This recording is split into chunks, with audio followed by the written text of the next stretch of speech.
आप लॉरेंस को इसलिए जानते हो क्योंकि आप उस लॉरेंस से पहले आप सलमान खान को जानते हो। आप जितने बड़े आदमी को थ्रेड दोगे ना, आप उतना बड़ा बनोगे। महाराष्ट्र पुलिस ने अभी तक अपने किसी भी सरकारी दस्तावेज पर, किसी भी एफआईआर पर लॉरेंस का नाम नहीं जोड़ा। अगर आप सिद्धू मूसेवाले के ऊपर भी जाओ, एनआईए की रिपोर्ट बोलती है कि कहीं ना कहीं सिद्धू मूसेवाले के भी कनेक्शन खालिस्तान मूवमेंट के साथ थे करके। कनाडा के अंदर क्या है कि बहुत सारे जो वोट बैंक है, सिखों के बहुत बड़े वोट बैंक है, तो वहाँ के प्रेजेंट प्राइम मिनिस्टर को उस सिख के सारे वोट चाहिए ना यार। चलो तुम इतना प्यार करते हो कि नहीं खालिस्तान बनाना है करके, तो एक खालिस्तान कनाडा में बनवा दो यार।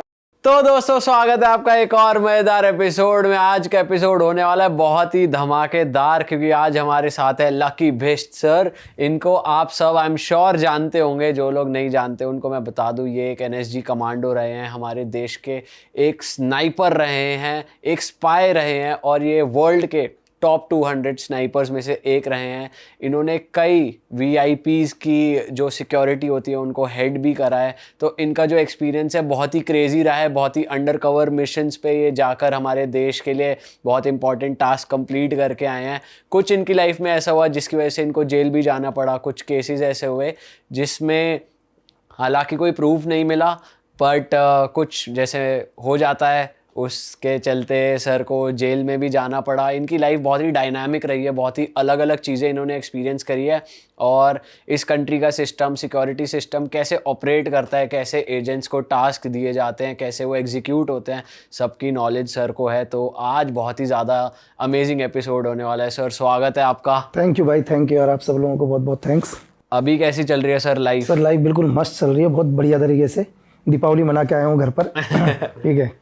तो सर, जो आपकी लाइफ इतनी अमेजिंग डायनामिक रही है कि कभी आप किसी कंट्री में कोई मिशन पे हो, कभी कुछ कर रहे हो, कभी सिक्योरिटी हेड कर रहे हो, अब आप थोड़े रेस्ट पे हो, तो आप मिस करते हो उस लाइफ को, स्पाई वाली लाइफ को, एक्शन वाली लाइफ को? आजकल जो भी मतलब पुरानी लाइफ है, मैं उसको आजकल क्या कर रहा हूँ सर, कागज़ में उतार रहा हूँ, लिखने की कोशिश कर रहा हूँ। ठीक है।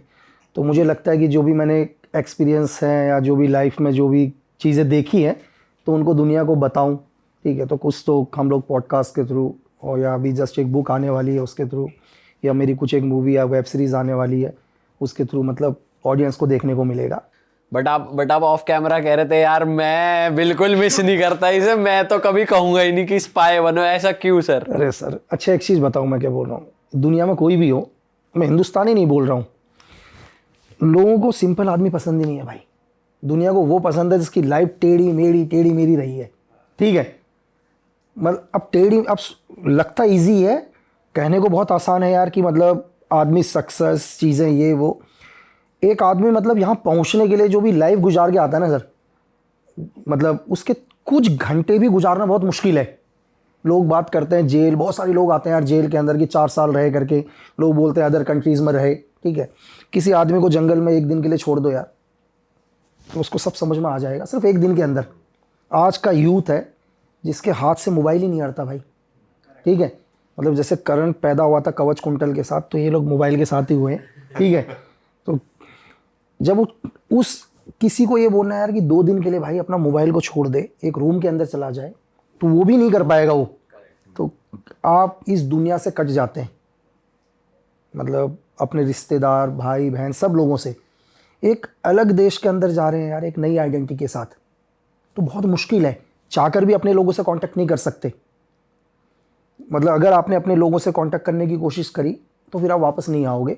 तो लगता बहुत है, इजी लगता है, अच्छा लगता है, पिक्चरों में बहुत ज़बरदस्त लगता है। ठीक है। पिक्चरों में लगता है कि यार हीरो वो कर रहा है करके, लेकिन रियल लाइफ में बहुत फ़र्क है सर। पर सर, जैसे अगर मैं आपसे पूछूं कि किसके लिए सूटेबल है स्पाई बनना, सपोज जैसे आप एक सूटेबल थे या हो भी कि भाई हाँ भाई आप जैसा स्पाई नहीं मिलेगा पूरी दुनिया में, या फिर कह लो इंडिया में, तो कौन सूटेबल रहता है ज़्यादा? सर मेरे लिए जिसके अंदर इमोशन ही नहीं है, जो दुनिया में किसी से प्यार नहीं करता। अगर आपको मैं बोलूँ, आप कहते हो यार मुझे मेरे बाथरूम के अंदर 2 साल तक डाल दो, मुझे कुछ नहीं चाहिए, खाना दे देना नीचे से, मैं कहूँगा बेस्ट स्पाई हो यार। आपके अंदर इमोशन नहीं है किसी के लिए भी, आपको कोई फ़र्क नहीं पड़ता, कोई जिए मरे। ठीक है। तो वो बेस्ट स्पाई है यार। अगर आपके अंदर इमोशन है तो आप नहीं बन सकते ना।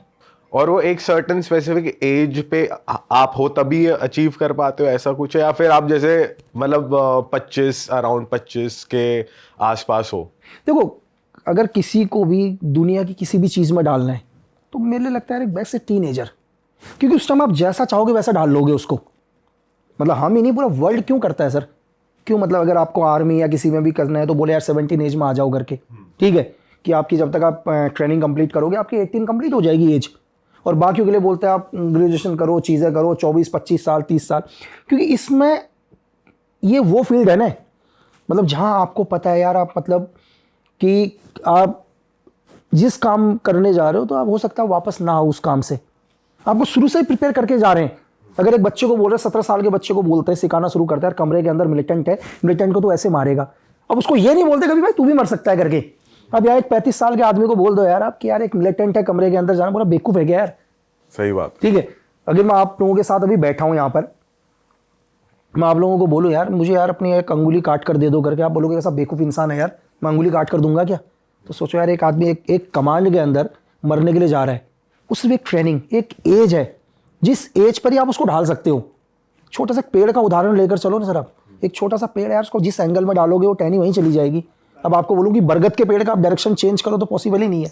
सही बात है। मतलब सर अगर कोई 24 साल 25 साल का बंदा है तो वो मेंटली उसने काफ़ी मतलब ज़िंदगी देख ली है, मोह माया देख ली है, वो अटैचमेंट्स देख ली है फैमिली के साथ, तो शायद वो मेंटली प्रिपेयर नहीं है, स्टेबल नहीं है एक कमांडो बनने के लिए, स्पाई बनने के लिए आपके हिसाब से?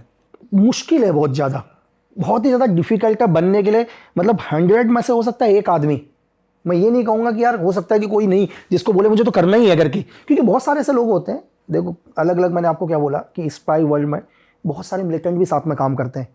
ऐसा नहीं है कि एक आपको हमेशा मिलेगा कि एक देशभक्ति क्या करता है, देश के लिए काम करता है, कभी कभी एक मिलिटेंट भी देश के लिए काम करता है। बट क्यों, रीज़न क्या है उसका? मतलब मैं भी अगर अपने किसी सोर्स को चुनता हूँ तो मैं भी उसकी चीज़ें देखता हूँ, यार ये मेरी मदद क्यों कर रहा है, क्या उसको पैसों की नीड है, ये रियल में किसी को नुकसान पहुंचाना चाहता है। अगर मुझे अपना एक एजेंट बनाना है तो सपोज करो कि मुझे एक एनिमी को टारगेट करना है और मुझे पता है कि जिसको मैं अपना सोर्स बना रहा हूं वो मुझसे ज़्यादा नफरत करता है उससे, तो डेफिनेटली वो मेरे साथ काम करेगा। वो देश के लिए काम नहीं कर रहा है, उसको अपना बदला लेना है, लेकिन मुझे चाहिए कि मैं उसे कैसे खत्म करूं, मुझे उसकी जरूरत है। काम देश का ही हो मुझे रहा है। काम देश का ही हो रहा है, लेकिन डायरेक्शन चेंज हो गया, तरीका चेंज हो गया। सही बात है। तो सर अगर देखा जाए तो एक स्पाई का, एक एजेंट का असली टारगेट है क्या? मतलब वो क्यों जा रहा है मिशन पे, वो टारगेट क्या है उसका? सर एक एजेंट का, एक स्पाई का, मैं हम अपने लिए नहीं बोलूँगा, पूरे वर्ल्ड को लेता हूँ, चाहे CIA का हो, MSS का हो, MI5 का हो, है ना, हमारा हो, ISI का हो, मोसाद का हो, किसी का भी एक हम पर्टिकुलर, इनका टारगेट पता है क्या होता है?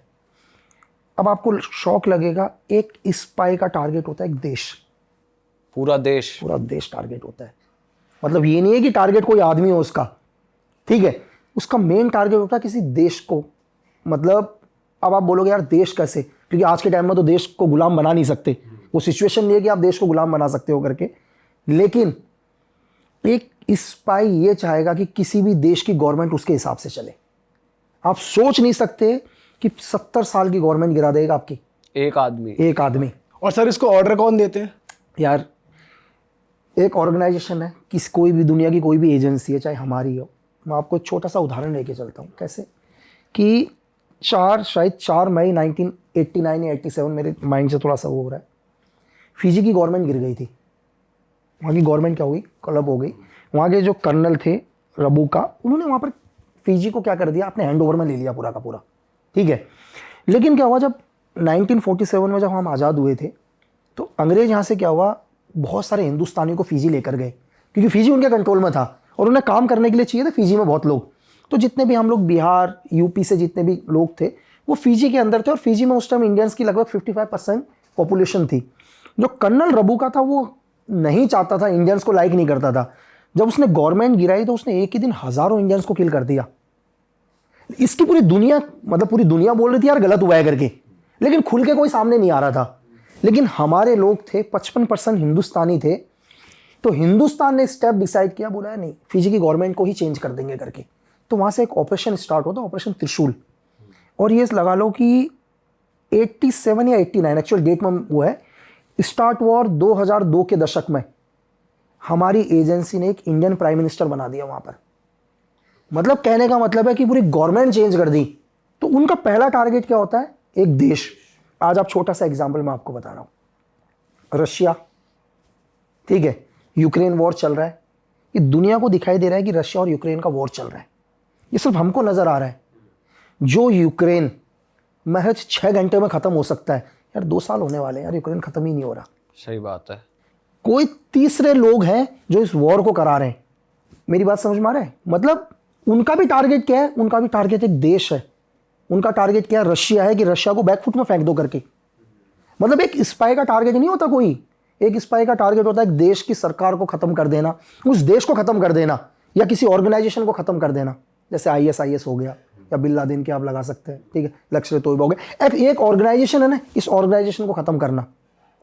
उसके लिए ऑपरेशन में अगर किसी इंडिविजुअल को भी टारगेट करना हो तो 3 दिन में भी ऑपरेशन हो सकता है, 3 साल में भी हो सकता है, ऑपरेशन 30 साल में भी हो सकता है। ऐसा नहीं, आपको समझ में नहीं आएगा कि यार ये ऑपरेशन, उस ऑपरेशन के लिए कई सालों से प्लानिंग होती है। अगर किसी देश की गवर्नमेंट कोलैब हो गई तो ऐसा नहीं है यार कि 2 दिन पहले डिसाइड किया है, ये कई सालों की मेहनत होती है। और ये लोग क्यों करते हैं ऐसा? आप क्यों चाहोगे किसी देश की गवर्नमेंट को गिराना? ये बहुत बड़ा क्वेश्चन है ना यार। यार क्यों चाहोगे? अब हमारे बगल में देख लो ना, श्रीलंका ख़त्म, नेपाल में कंट्रोल कर लिया, बांग्लादेश वैसे ही ख़त्म हो गया। रीज़न क्या है कि एक उदाहरण के लिए 1947 से लेकर हमारे देश में कांग्रेस गई नहीं थी यार। आप कांग्रेस की सरकार देखो तो जब मुरारी देसाई जी की सरकार आई तभी कांग्रेस की सरकार गई। USSR कभी चाहता ही नहीं था ये सरकार जाए करके। आपको लगता है, हमें लगता है कि हमारी गवर्नमेंट सिर्फ हम ही डिसाइड करते हैं। हमारी गवर्नमेंट किसकी बनेगी ये कुछ और भी लोग हैं जो डिसाइड करते हैं। आज भी ऐसा हो रहा है सर? दुनिया में हर जगह ऐसा ही होता है सर। और मैं भी यही चाहूँगा। फॉर एग्जाम्पल अभी कल US में क्या चल रहे हैं, इस टाइम इलेक्शन चल रहे हैं, ठीक है, US में इलेक्शन चल रहे हैं, तो मैं भी यही चाहूँगा यार कि मेरे बेनिफिट के लिए किसकी सरकार आनी चाहिए। अगर आप ही हो, आप एक छोटा सा एग्जाम्पल लेकर दो, आप अपने मोहल्ले के अंदर एक प्रधान को खड़ा करते हो, ठीक है, प्रधान के इलेक्शन में भी 10 गुट हो जाते हैं, एक बोलता है ये प्रधान जीते, दूसरा बोलता है ये प्रधान जीते करके। उनका निजी फायदा होता है ना यार, उनका क्या निजी फायदा। अगर ये प्रधान जीतेगा तो कुछ एक ठेके इसको मिल जाएंगे, कहता है मेरा जीतेगा तो मेरे को ठेके मिल जाएंगे। इसी को आप बड़े लेवल पर ले लो, अगर US में ये प्रेसिडेंट आएगा तो मेरे देश को ये फायदा होगा, ठीक है। एक एग्जाम्पल के लिए US के अगर जहां जहां पर ऑपरेशन चल रहे हैं वहां से आर्मी विड्रॉल करेगा ट्रंप, या बाइडेन ट्रंप आर्मी को विड्रॉल करेगा, तो ये बड़े लेवल पर है। तो आप सोच सकते हैं कि देश भी ये प्लान करता है कि सरकार किसकी आनी चाहिए करके। सर आपने तो ये स्टेटमेंट ही फॉल्स कर दी, constitution is for the people, of the people, by the people. आप कह रहे हो कि इन्वॉल्वमेंट जनता के साथ साथ और भी कुछ ऑर्गेनाइजेशन है या फिर कोई भी इंटरनेशनल ऑर्गेनाइजेशन है जो इन्वॉल्व है सरकार चुनने के लिए बेसिकली। आपको लग रहा है ऐसा? मतलब मैं आपसे एक चीज पूछ रहा हूं, क्यों बांग्लादेश की सरकार गिर गई? क्यों नेपाल के अंदर भी गवर्नमेंट चेंज हो गई? मतलब क्यों हुई नेपाल के अंदर गवर्नमेंट चेंज? क्यों हम लोग अभी पूरी दुनिया की नजर अभी US के इलेक्शन में है? मैंने आपसे बोला ना कि जब आप अपने घर के, अपने छोटे से एक गांव के प्रधान के इलेक्शन में भी आप चाहते हो कि यार वो प्रधान बने जो आपके लिए बेनिफिट हो, या एक वो विधायक बने जो आपकी समस्याएं सुने। 2 विधायक खड़े एग्जाम्पल के लिए, एक विधायक जो क्या कहते हैं कांग्रेस वाला है उसको सपोर्ट कर रहे हैं, एक BJP वाले, एक निर्दलीय, सबके अपने अपने है ना। ऐसा तो नहीं है कि अगर एक निर्दलीय भी खड़ा होगा ना उसके साथ भी 20 लोग खड़े होंगे पीछे, लेकिन उन 20 का कुछ ना कुछ तो फायदा होगा, उसने कुछ ना कुछ तो उन्हें टॉफी दे रखी होगी, तेरे को ये करूंगा मैं। बट सर जैसे बड़ी कंट्रीज चाहती हैं कि भाई ये गवर्नमेंट हो इंडिया में या सपोज कहीं भी, तो ये जैसे लोग की तरफ देखें तो लोग अपना सोचते हैं कि मैं इसको दे दूं, मैं उसको दे दूं, मतलब एक तरफ एक व्यू पॉइंट हो जाता है कि मैं इसको दूंगा। तो बड़े लेवल पे भी ये सेट होता है कि भाई लोगों को ऐसा नैरेटिव सेट करो कि वो ही गवर्नमेंट आए कि भाई जो वो चाहते हैं। बिल्कुल आपने सही बोला। एक्चुअल में गवर्नमेंट गिरती कैसे है, कभी भी गवर्नमेंट कैसे गिराई जाती है? क्या होता है, हजारों करोड़ की फंडिंग आती है। मैं एक उदाहरण देता हूं, किसी देश के अंदर हजारों करोड़ की फंडिंग आएगी, सबसे पहले क्या होगा, एजेंसी डिसाइड करेगी, आप मिनिस्ट्री में बैठे हो, कौन कौन बिकाऊ नेता है, ठीक है, उन सारे नेताओं को खरीदा जाएगा, जगह जगह पर प्रोटेक्ट किए जाएंगे, पूरी मीडिया को खरीदा जाएगा, आपको हीरो बनाया जाएगा, ठीक है, आपकी हर चीज को हीरो बनाया जाएगा, इनकी छोटी सी भी गलती को क्या बताया जाएगा, बड़ा बनाकर दिखाया जाएगा, क्योंकि पब्लिक के दिमाग में एक आपको क्या बनाया जाएगा, एक बहुत बड़ा चेहरा बनाया जाएगा, ठीक है। तभी यार मैं आपसे एक चीज पूछ रहा हूं आपसे, आप अभी तक दुनिया में कितने नेताओं से मिले हो, बड़े लीडर से? बहुत ही कम। लेकिन आपके अंदर एक सोच तो है ना यार। फॉर एग्जाम्पल के लिए 2 नेता हैं आपके दिमाग में, एक है कि A नेता बहुत अच्छा और B बहुत बुरा है, क्या B से आप कभी मिले? किसी ने तो सोच बनाई है ना आपकी। तो कौन है जिन्होंने सोच बनाई है? कोई ना कोई तो होंगे। सही बात है। मीडिया ही ओवरऑल एक बड़ा रोल प्ले करती है। मीडिया रोल प्ले करती है, मीडिया के पीछे भी कोई है। हमें मीडिया दिखाई दे रहा है आज के टाइम में यार। मीडिया के पास चले जाओ ना, अगर मैं बोलूँ, मैं तो अगर आप मेरे से बात करें तो मीडिया भी वही छाप रही है जो उन्हें दिखाना है। कौन कहता है कि स्वतंत्र मीडिया है यार? सर इंटरनेशनल अफेयर्स की बात चल ही रही है, तो अभी इंडिया और कनाडा की बहुत वाद विवाद चल रहे हैं। कुछ किलिंग्स वहाँ पर हुई है जिसका ब्लेम यहाँ के गैंगस्टर पे डाला जा रहा है, लॉरेंस पे, और खालिस्तानी मूवमेंट रिवाइव हो रही है, हिंदूज पे अटैक हो रहा है। तो क्या इसके पीछे भी ब्रेन्स कहीं और के हैं, कुछ और क्या चल रहा है सर? थोड़ी सिचुएशन एक्सप्लेन करो। देखो, मैंने आपको बोला कि कुछ भी चल रहा होगा, ब्रेन कहीं और ही होंगे। कनाडा का जो भी आप सिचुएशंस दिखा रहे हैं इस टाइम कि भाई कनाडा में इलेक्शन, अब कनाडा के अंदर क्या है कि बहुत सारे मतलब जो वोट बैंक है, सिखों के बहुत बड़े वोट बैंक हैं, ठीक है। तो वहाँ के प्रेजेंट प्राइम मिनिस्टर को उस सिख के सारे वोट चाहिए ना यार। तो उसको कहीं ना कहीं लगेगा मैं तुम्हारे साथ हूँ करके, क्योंकि उसको ये कह रहा है कि भाई मुझे फ़र्क नहीं पड़ता, मैं तुम्हारे लिए दुनिया के किसी भी देश से दुश्मनी ले लूँगा। मेरी बात समझ में आ रहा है? क्योंकि उसका वोट बैंक है। तो कुछ एक खालिस्तानी, मतलब कुल एक खालिस्तानी जिनको भी फंडिंग है, दुनिया में हर चीज़ फंडिंग है, उनके पीछे भी कोई ना कोई है। इतना बड़ा कनाडा शायद आपके मेरे नॉलेज से, हमारे क्षेत्रफल में हमसे ज़्यादा ही है। जी जी जी। अरे यार, तुम इतने ही बड़े भक्त हो उनके, तो वहीं बना दो ना खालिस्तान, छोटी जगह दे दो उनको। चलो तुम इतना प्यार करते हो कि नहीं खालिस्तान बनाना है करके, ठीक है, तो एक खालिस्तान कनाडा में बनवा दो यार। क्यों नहीं? क्योंकि हिंदुस्तान के अंदर भी प्रॉब्लम करनी है किसी थर्ड पर्सन ने, ठीक है। उसको चाहिए अपने सरदारों के सारे वोट कि मैं तुम्हारे साथ हूं, मुझे फर्क नहीं पड़ता हिंदुस्तान मेरे साथ है या नहीं है करके, मैं हिंदुस्तान से दुश्मनी ले लूंगा लेकिन तुम्हारे साथ हूं, क्योंकि मैं वोट डालने नहीं जाऊंगा ना, वोट डालने वही जाएगा।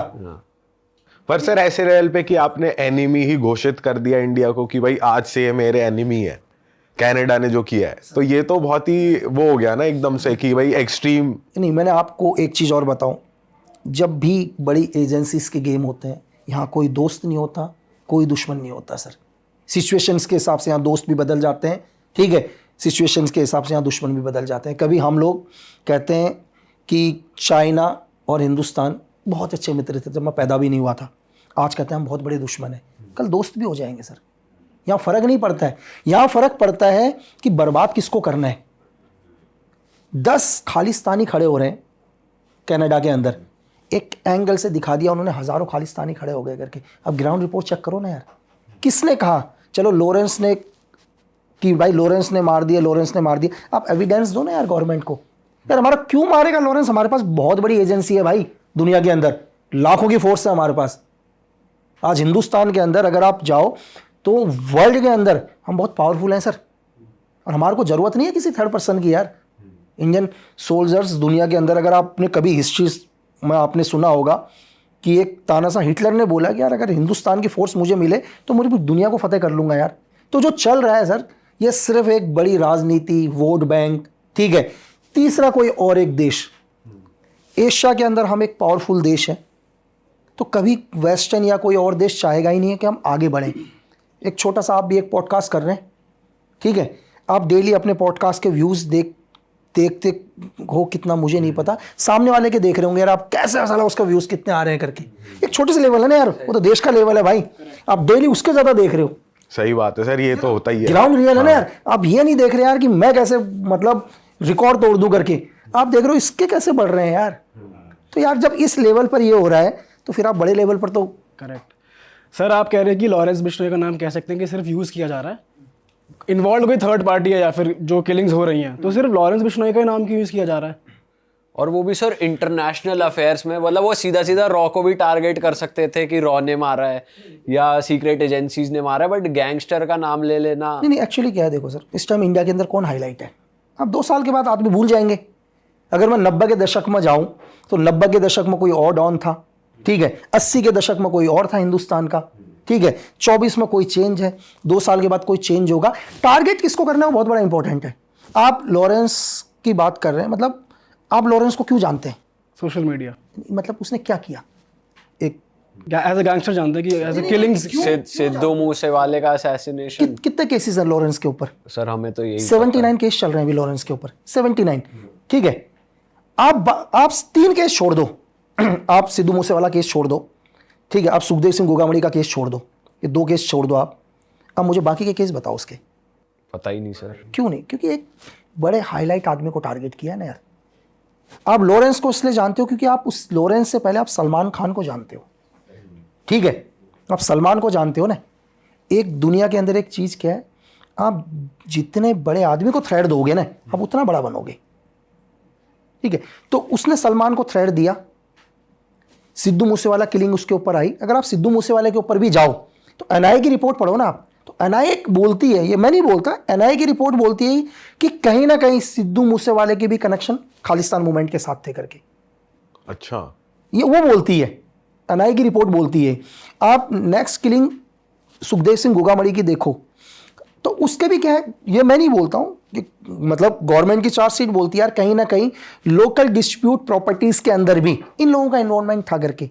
भाई ये तो गेम चल रहा है। एक जेल के अंदर एक आदमी है यार मेरे भाई, उसको जेल में रहना है, जेल के अंदर रहना है ना उसने, तो जेल के अंदर अपनी एक लाइफ स्टाइल भी जीनी है भाई, सब चीज़ें जीना है। 14 महीने से साबरमती जेल के अंदर है वो, और मैं बोलता हूँ कि 14 महीने से 14 मंथ से कोई उससे नहीं मिला, क्योंकि होम मिनिस्ट्री ने उसके ऊपर सीआरपीसी की 268 लगा रखी है, तो उसके लिए आप मिल नहीं सकते आप, ठीक है। उसके लिए भी क्या है, और सीआरपीसी लगाने का मतलब रीज़न क्या है, 268 लगाने का रीज़न, सबसे बड़ा रीज़न ही है मीडिया ट्रायल। इस देश के अंदर क्या मीडिया ट्रायल स्टार्ट हो जाता है, तो सीआरपीसी 368 लगी इसलिए है क्योंकि 3 रीज़न में से एक सबसे बड़ा रीज़न है मीडिया ट्रायल। भाई हर आदमी अगर आप कि लॉरेंस के पास 700 शूटर्स हैं यार, आप लिस्ट तो दिखा दो भाई, कौन सी एजेंसी ने दे दिया यार कि 700 शूटर हैं करके, कहीं लिखा तो होगा भाई। सही बात। मतलब मैंने आपको बोला कि आप वही लोग देखती है ऑडियंस जो उसको दिखाई दे रहा है यार। पर सर ऐसा सच में है कि जेल में रहते हुए आपको इतना टाइम काटना है जेल में और आप फिर भी ऑर्डर दे रहे हो बाहर की किसको मारना है, कैसे करना है? यार होता है, देखो इसके लिए मैं डिले नहीं करूंगा कि मैं तो ये भी बोलूँगा आपको कि एज ए सीक्रेट सर्विस में रहने के दौरान मैंने अपने बहुत सारे दोस्त जेल में बनाए, क्योंकि जेल एक ऐसी जगह है जहाँ से मुझे हर एविडेंस मिलता है कौन मरने वाला है और किसने मारा है। अगर मुझे भी केस खोलना होगा यार, देखो किसने किलिंग करी होगी, या तो प्रोफेशनल बंदे ने करी होगी, या नॉर्मल किलिंग होगी तो विद इन 24 घंटे के अंदर पकड़ा जाएगा। प्रोफेशनल ने करी होगी तो कहीं ना कहीं जेल से तो कनेक्शन होगा ही, क्योंकि एक डॉक्टर का दोस्त कौन होगा, डॉक्टर ही होगा ना यार। एक क्रिमिनल का दोस्त क्रिमिनल ही होगा। अगर मुझे दूसरे क्रिमिनल को ढूंढना है तो किसी ना किसी क्रिमिनल के पास तो जाना ही पड़ेगा। करेक्ट बात है। और सर आपके हिसाब से लॉरेंस बिश्नोई की सोशल मीडिया पे ऐसे पॉजिटिव पीआर क्यों करी जाती है? क्योंकि हम देख रहे हैं फैन पेजेस बन रहे हैं, यूथ थोड़ा सा इन्फ्लुएंस हो रहा है, तो वो पॉजिटिवनेस क्यों दिखाते हैं जबकि वो गैंगस्टर है? और यार हम लोग अभी आप एक दीवार कुछ भी लो, उस पर लिख दो यार कि इस दीवार के पीछे मत देखना, चलो 99% जाके उसी दीवार के पीछे देखेंगे। आप मतलब अब्दुल कलाम जी को क्यों नहीं पढ़ते? उनकी कहाँ है सोशल मीडिया? मैंने आपको स्टार्टिंग में बोला कि लोगों को वो देखना है जिसकी लाइफ टेढ़ी मेढ़ी है। लोगों को सीधे लोग देखने ही नहीं है। लोगों को इंडिया के आईएएस ऑफिसरों को नहीं देखने, जो इतने बड़े बड़े आईपीएस हैं उनको नहीं देखने। परमवीर चक्र जो हमारे देश के पहले परमवीर चक्र हैं मेजर सोमनाथ सर, उनको नहीं देखना। लोगों से पूछो यार कौन सोमनाथ सर है, लोगों को नहीं पता, ठीक है। मैंने आपको बोला कि लोगों को सिर्फ क्या है, टेढ़े मेढ़े शॉर्टकट रास्ते, लोगों को मतलब हीरो बनना है, लेकिन सीधे रास्ते से हीरो बनने में बहुत मुश्किल लगता है मेरे भाई। अगर आज आपको हीरो बनना है, आज आप स्टार्ट करोगे, कल आप एक साइंटिस्ट बनते हैं, कल आप एक बहुत अच्छे प्लेयर बनते हैं, एक अच्छे आईएएस ऑफिसर बनते हैं, आपकी ज़िंदगी गुजर जाएगी बनने में। शॉर्टकट तरीका है, रातों रात फेम सब चीज़ है। लेकिन आप कभी भी किसी क्रिमिनल से जाकर मिलो, उसकी आत्मा से पूछो कि तू सच में खुश है या नहीं है करके, आपको जवाब मिलेगा यार। आपको रियल में जवाब, दिखावे के ऊपर मत जाओ कुछ भी, ये जो दिखावा है उसके ऊपर मत जाओ। उस अंधेरी कोठरी के अंदर जो आदमी रह रहा है ना, उससे जाके पूछना कि जब उसके घर वाले उससे मिलने के लिए आते हैं, वो 2-2 घंटे लाइन में लगे रहते हैं यार। उन माँ बाप की क्या गलती है जो आपसे मिलने के लिए आ रहे हैं और 2 घंटे की लाइन में लगे हुए हैं करके। सर एक अभी रीसेंट किलिंग में भी लॉरेंस का नाम आ रहा है, बाबा सिद्दीकी जो उनकी जो किलिंग हुई है, तो इसके पीछे आपके पास कुछ इन्फॉर्मेशन है कि सही में उसने किया है या किसी और ने किया है? बाबा सिद्दीकी वाला तो मीडिया का ही है यार, कि मीडिया की रिपोर्ट है ये तो। महाराष्ट्र पुलिस ने अभी तक अपने किसी भी सरकारी दस्तावेज पर, किसी भी एफआईआर पर लॉरेंस का नाम नहीं जोड़ा। चाहे उसके भाई का अनमोल का नाम आ रखा है, लेकिन लॉरेंस का नाम उसमें इंक्लूड नहीं किया अभी तक। लेकिन अब अगर बाबा सिद्दीकी की भी देखो, मैंने आपसे क्या बोला कि इनकी जो भी किलिंग्स हुई हैं आज तक, हिस्ट्री उठाकर देख लो, 79 केसेस में अगर ये बाबा सिद्दीकी का केस चार्जशीट पर जुड़ता है तो लॉरेंस के ऊपर ये 82 मतलब 80वां केस होगा ये वाला। लेकिन अभी तक महाराष्ट्र पुलिस नहीं बोलती भाई ये किया है करके। जो भी इसके आईओ है, जो भी इन्वेस्टिगेशन चल रही है, उन्होंने कहीं नहीं बोला कि डायरेक्ट तरीके से इसमें क्या है लॉरेंस जुड़ा हुआ है। एक्चुअली क्या होता है, नाम क्यों आ गया, क्योंकि उसके भाई का नाम है कहीं ना कहीं। देखो भाई का नाम है, कनेक्शन किसके साथ है, लॉरेंस के साथ है, तो डेफिनेटली इनडायरेक्ट तरीके से नाम आया, लेकिन अभी तक उसको डायरेक्ट तरीके से नाम नहीं दे रखा। तो सर ये भी पॉलिटिकल है, बिजनेस है, या ये नाम फैलाने की कोशिश है, या बॉलीवुड कनेक्शन, क्योंकि सीधा सीधा लिंक सलमान खान से जा रहा है। तो सर ये अंडरवर्ल्ड एक्चुअली बॉलीवुड में अभी है नहीं है, क्या क्या सीन है मतलब? यार देखो, आप हो या मैं हूं, वो किसको देखना पसंद कर रहा है हिंदुस्तान के? आजकल हिंदुस्तान में हर लड़के को हीरो बनना है भाई, चाहे वो रील से बनना है, किसी भी चीज़ से उसको हीरो ही बनना है आज के टाइम में, ठीक है। लेकिन देखो बॉलीवुड हमारे देश का एक नेशनल सिनेमा, क्यों? तो वहाँ का एक बड़ा स्टार, एक बड़े स्टार को थ्रेड दिया है ना भाई।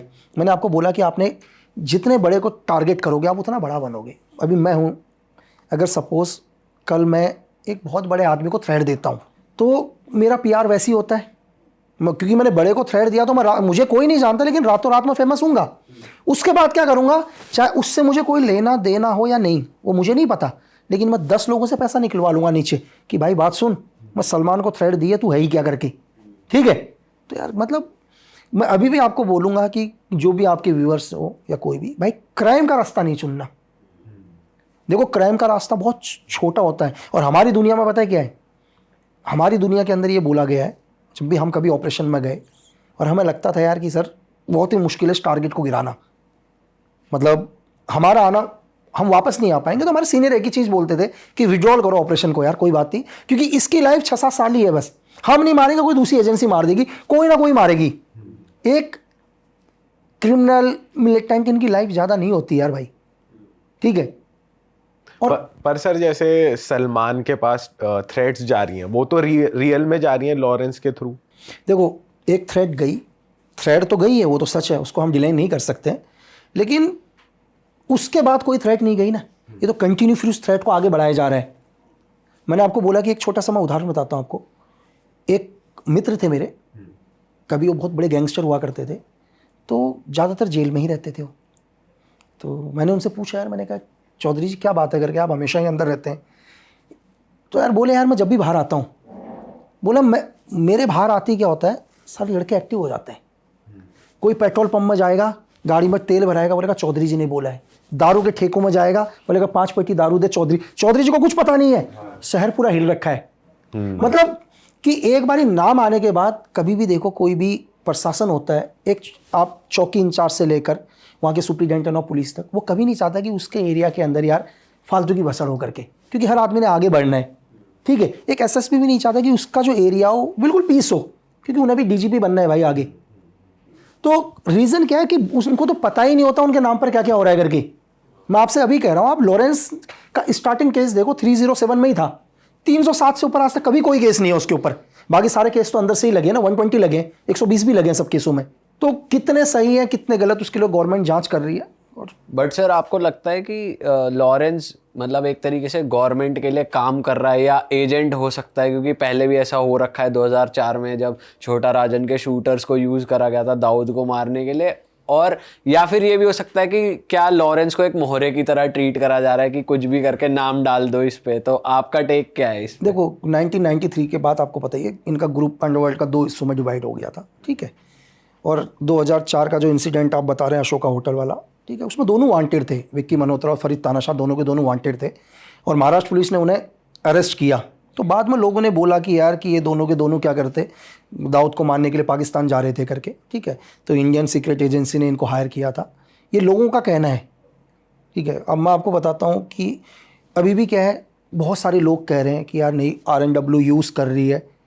तो मैं ये कहूँगा यार भाई, RNW के पास दुनिया के बेस्ट ऑफिसर हैं, बहुत अच्छे शूटर्स हैं, बहुत अच्छे फायरर हैं, ठीक है। तो उन्हें यूज़ करने की ज़रूरत ही नहीं है किसी को। ये टोटल मीडिया ट्रायल चल रहा है और धीरे धीरे 1 आध साल के बाद बंद ही हो जाएगा। सर आपने अजीत डोभाल सर के साथ भी आप रहे हो टीम में, तो उनका बिहेवियर के बारे में थोड़ा बताओ, क्योंकि उनके बारे में हमने मोस्टली पढ़ा ही है या मतलब इंटरनेट पे ही देखा है जो देखा है। देखो आज अनएसी चीफ बैठे हैं, है ना, तो आप अगर कोई हमारे इतने बड़े लोकतंत्र देश के अगर अनएसी चीफ होंगे तो फिर मतलब ज़्यादा इस बात पर डिबेट ही नहीं करें। और वैसे मेरे लिए अच्छा है कि वो भी उत्तराखंड के रहने वाले हैं, है ना, तो मैं भी, तो मुझे इस चीज़ का ही यार कि हमारे उत्तराखंड के एक रहने वाले मतलब इस सीनियर लेवल पर बैठे, उन्होंने बहुत सारे ऑपरेशंस करे हैं। अब ऑपरेशंस की बात करोगे सर, उनको आप बहुत कम देखोगे, ठीक है। एक ऐसे इंसान जिनको दुनिया में सिर्फ अपना काम पता है, अपना टारगेट पता है, दुनिया में उन्हें कुछ नहीं पता। आप सिक्किम से लेकर, ठीक है, आप ऑपरेशन ब्लू स्टार से लेकर, पाक से लेकर, तो दुनिया के अंदर बहुत सारे ऑपरेशंस, अगर मैं बताऊंगा तो ये मतलब मुझे लग रहा है कि मेरी लाइफ ही कम पड़ जाएगी, इतने ऑपरेशंस होंगे सर लाइफ में। और एक अच्छे इंसान, देखो बेहतर इंसान है तभी उस जगह पर है। एक अच्छे इंसान मतलब एक बहुत अच्छे ऑफिसर होने के साथ साथ एक बेहतरीन इंसान है ना सर। तो कभी वैसे आपने देखा उनको पैनिक मोड में कि जैसे कुछ सिचुएशन आउट ऑफ कंट्रोल चली गई मैंने हो? आज तक मेरे से सीनियर को, जिनके साथ भी मैंने काम किया, मैंने कभी मेरे से सीनियर को कभी पैनिक होते हुए देखा ही नहीं यार। कितनी भी बड़ी सिचुएशन आ जाए, कितनी भी बड़ी प्रॉब्लम आ जाए, उन्होंने कभी पैनिक ही नहीं हुआ। अगर मैं भी हूँ, अगर मैं भी सपोज करो कल मेरे नीचे लोग काम कर रहे हैं, मेरे कलीग काम कर रहे हैं, मेरे नीचे मेरे एजेंट काम कर रहे हैं, अगर मैं अगर पैनिक हो गया तो उनका मॉरल खत्म हो जाएगा यार। सही बात है। हमारे अंदर एक कहावत है, अगर दुनिया में तुम्हें किसी को बर्बाद करना है, लीडर खत्म कर दो, ठीक है। आपने लीडर खत्म, पूरी प्लानिंग खत्म, सब कुछ खत्म, आपको ज़्यादा को टारगेट करने की ज़रूरत ही नहीं है। तो स्नैपर में मैंने यही सीखा है, जब तक अगर आप आर्मी के पॉइंट ऑफ व्यू से देखता हूँ, सोल्जर के पॉइंट ऑफ व्यू से, तो एक गोली एक दुश्मन का मोटो था। जैसे स्नैपर में आया तो मोटो ही चेंज हो गया, और मोटो हुआ एक गोली एक कमांडर। अब कमांडर को शूट करो, सब खत्म दुनिया में।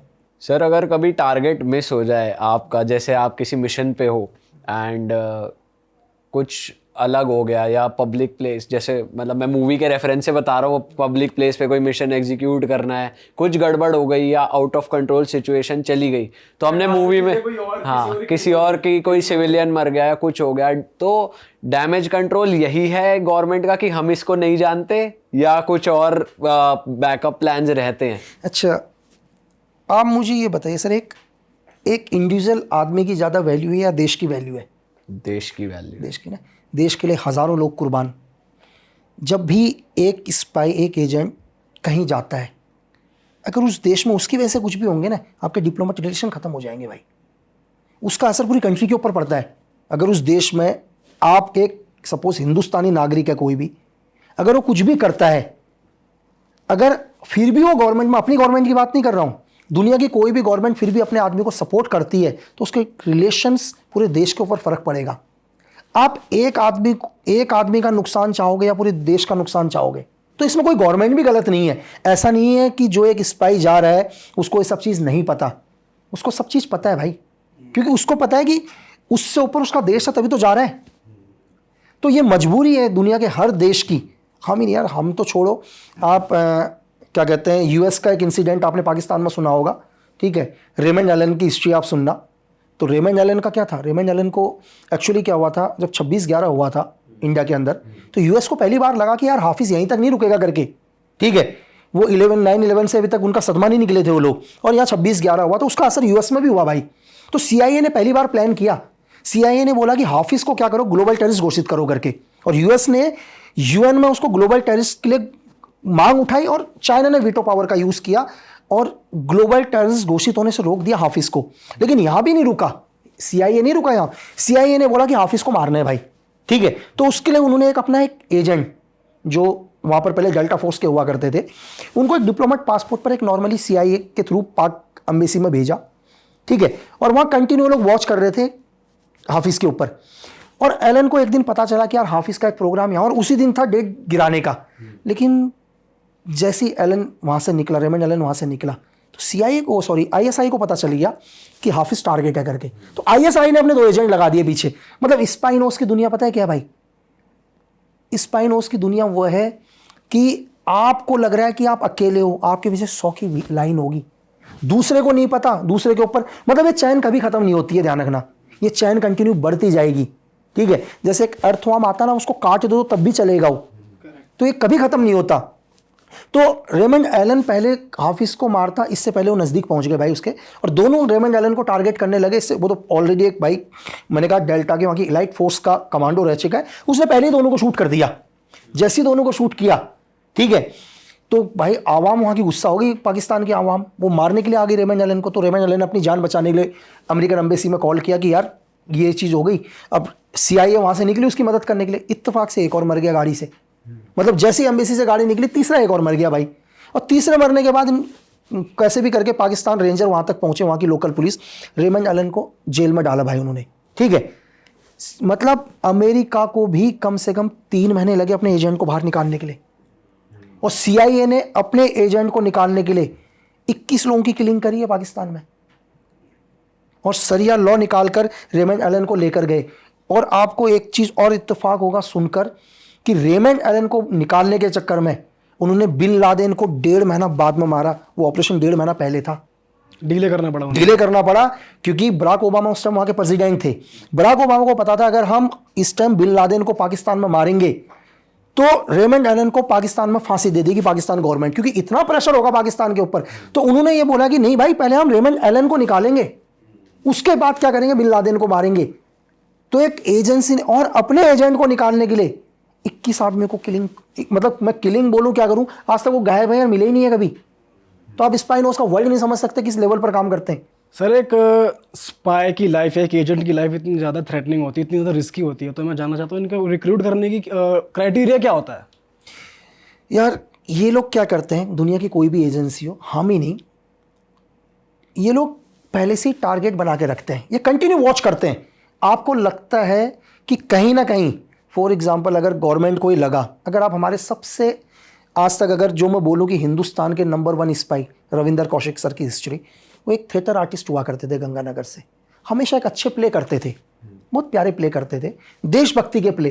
तो झलक दिखती थी वहीं से देशभक्ति, उस प्ले से उन्हें एजेंसी को लगा कि यार, मतलब एक आदमी एक प्ले में अपनी देशभक्ति दिखा रहा है, तो लगा यार ये देश के लिए करना चाहता है करके कुछ।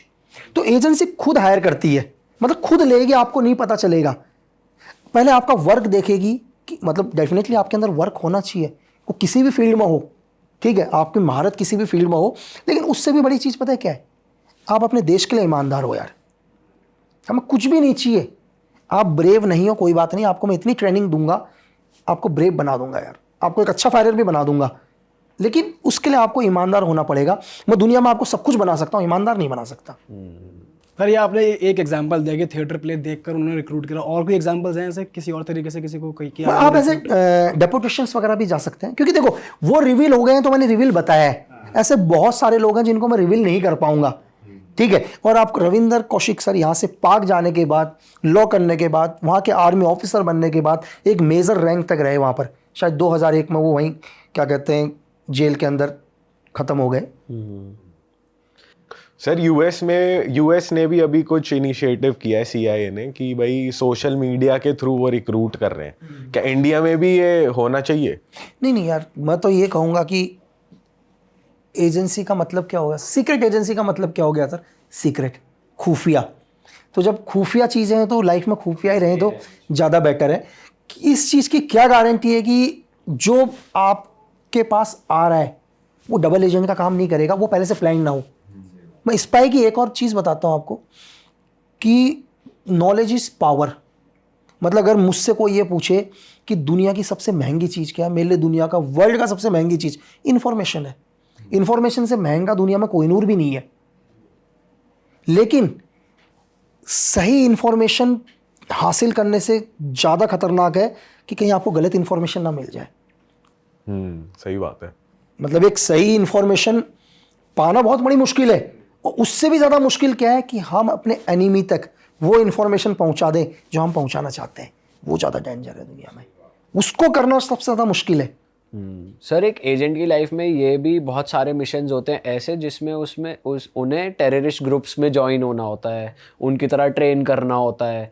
तो मैं आपसे समझना चाहता हूँ कि क्या हमारे इंडियन एजेंट्स को ये ट्रेन किया जाता है कि आप उनका ट्रस्ट कैसे गेन करोगे, या सपोज़ कोई हिंदू है तो वो उनकी लैंग्वेज कैसे सीखेगा, या वो नमाज कैसे पढ़ेगा, या कुछ भी, ये सब ट्रेन होता है इंडिया में? डेफिनेटली 100% कि मतलब कि अगर उसे जिस ऑर्गेनाइजेशन में प्लान करना है मतलब उसको प्लान करेंगे कि वो वहीं रहेगा, तो उसके लिए उसकी कंटिन्यू ट्रेनिंग चलेगी, ठीक है, 1 साल 2 साल 2.5 साल, जिस तरह से उसका IQ लेवल होगा और जिस रीज़न में उसको जाना है दुनिया की किसी भी ऑर्गेनाइजेशन के लिए, तो वहाँ वो प्लान होगा वहाँ पर।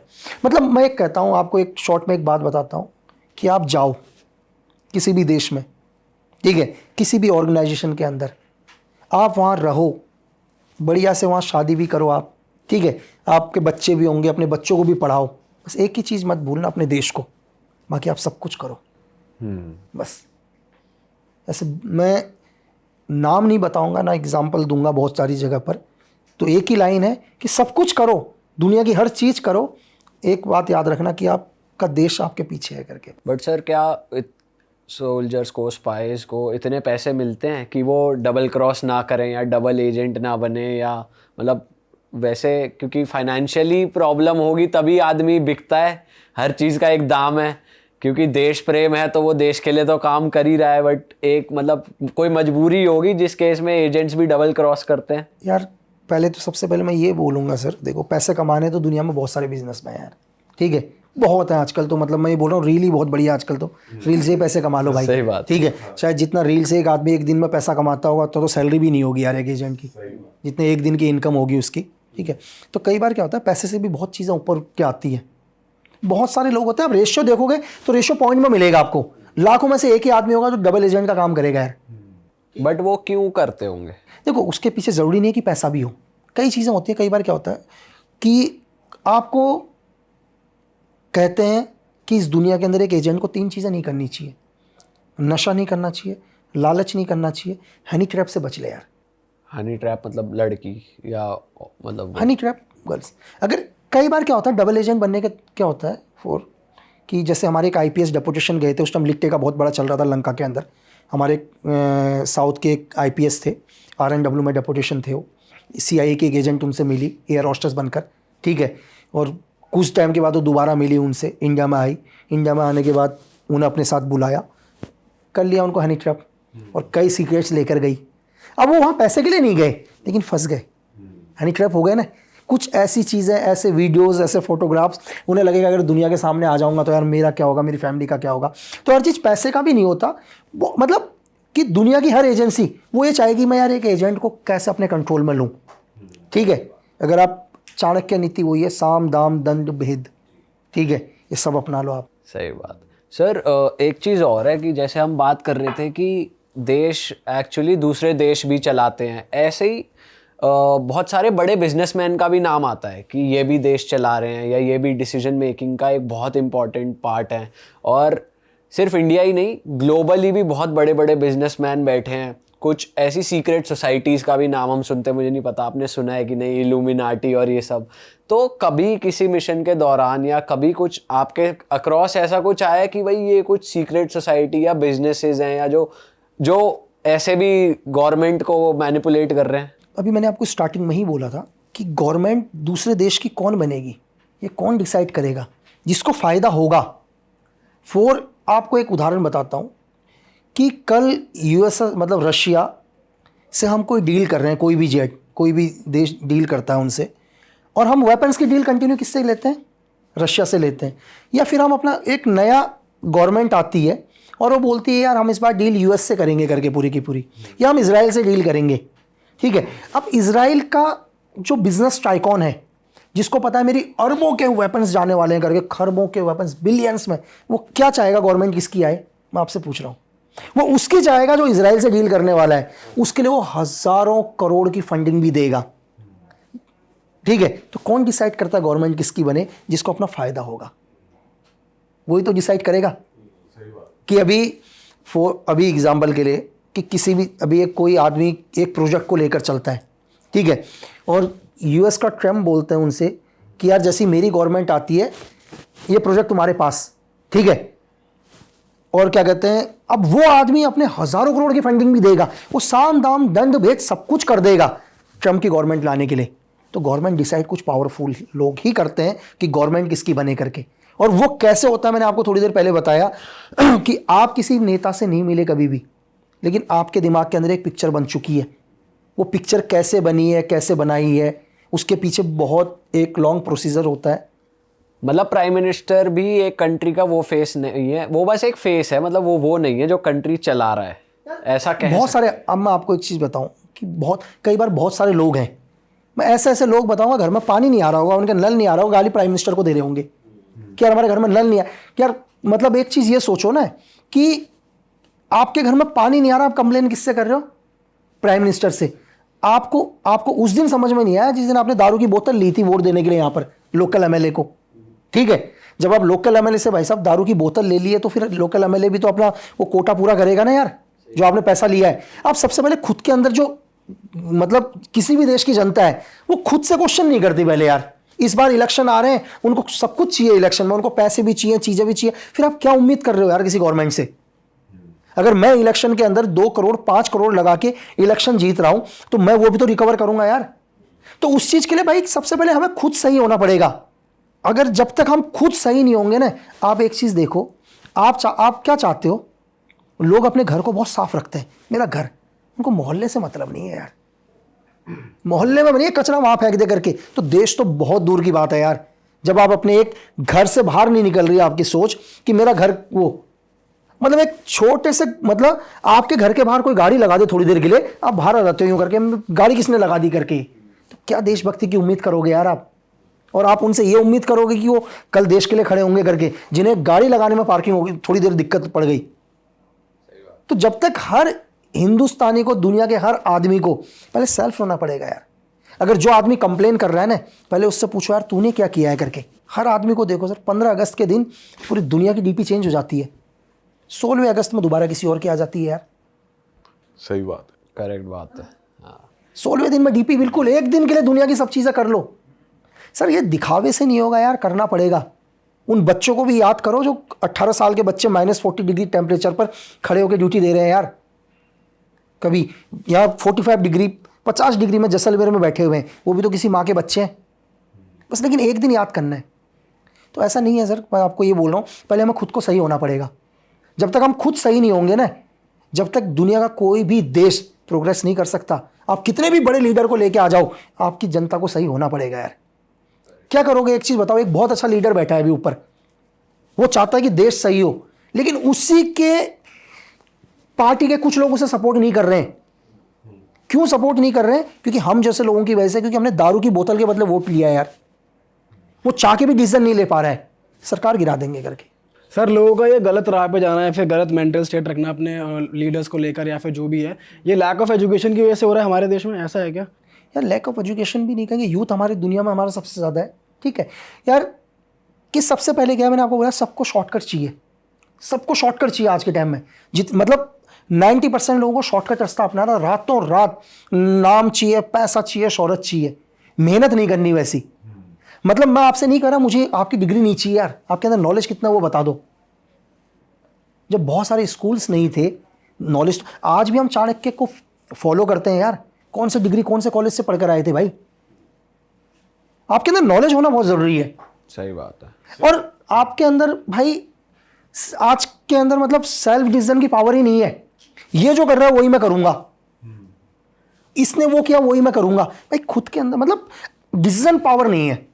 सर मैं आपका एक्सपीरियंस जानना चाहता हूँ। आपने नरेंद्र मोदी जी जब सीएम थे गुजरात के, उनके साथ आपने टाइम सर्व किया है अपना, उनको उनकी सिक्योरिटी में रहे हो आप, तो थोड़ा उस बारे में बताओ, वो कैसा था? सर मैंने बिल्कुल ही चेंज ही नहीं देखे यार। आज भी मैंने कभी उन्हें छुट्टी करते हुए नहीं देखा भाई, ये मैं बोल रहा हूँ, मैंने कभी नहीं देखा। मतलब कि उन्होंने लीव ली हो, जितने भी दिन मैं उनके साथ था, शायद मैं 90 या 92 डेज तक उनके साथ रहा। कि एक ऐसा लीडर, ऐसा नहीं है, मैं देखो मैं किसी मेरे लिए सारे धर्म बराबर है भाई। मैं उस एजेंसी से आया हूँ जहाँ मुझे पहली बार अभी आके पता चला है कि हिंदू मुस्लिम सिख ईसाई भी सब हैं करके अलग। उससे पहले मुझे पता ही नहीं था यार। हम लोग एक ही मंदिर में जाते थे, एक ही गुरुद्वारे में बैठते थे, अभी बाहर आके पता चल रहा है मुझे कि भाई धर्म भी कुछ है करके। ठीक है, मैंने हर धर्म के लड़के के साथ ऑपरेशन किया है यार, हमने मिल के काम किया है।